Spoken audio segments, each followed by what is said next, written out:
Bonsoir à tous et bienvenue dans ce point de l'actualité. C'est une tradition chaque mois de Ramadan. Le président de la République, Alassane Ouattara, apporte un soutien en vivres à la communauté musulmane de Côte d'Ivoire en cette période de jeûne.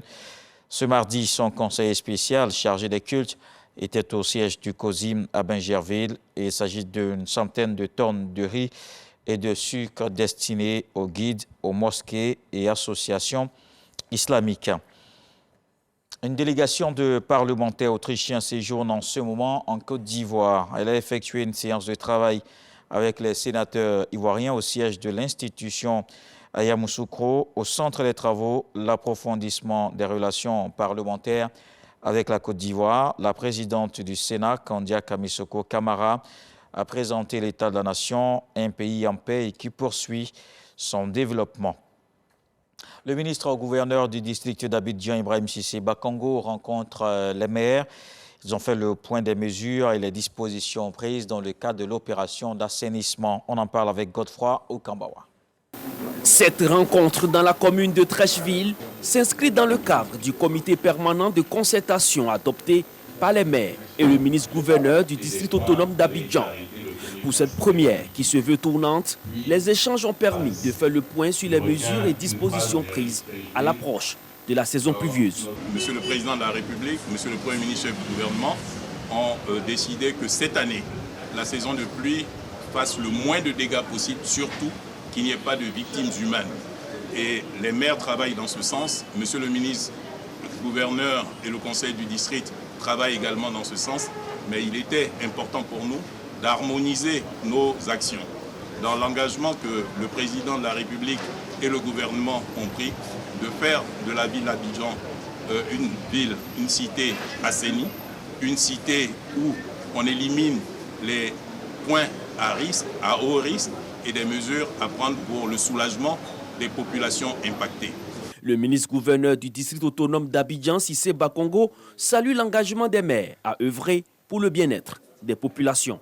J'avais craint que nous aurions des relations difficiles et pas forcément conflictuelles, mais je me rends compte qu'au fil des jours, que nos relations sont en train de s'exciter.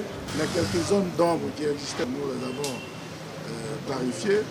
Désormais, nous partons la main dans la main, de sorte à ce que les populations du Grand Abidjan, au-delà des saisons pluvieuses, puissent vivre dans un cadre assaini, dans un cadre moderne, dans un cadre développé. La prochaine rencontre de ce comité permanent de concertation se tiendra le 16 avril prochain dans la commune de Port-Boué. Et vous le savez, une mortalité massive de poissons a été observée le dimanche 3 mai dernier. Selon le ministre Jacques Assaoui-Konan, ces poissons sont morts des suites d'une forte pollution. C'est ce qui ressort du point plus d'une semaine après. Le ministère de l'Environnement, du Développement durable et de la Transition écologique a aussi fait d'autres précisions.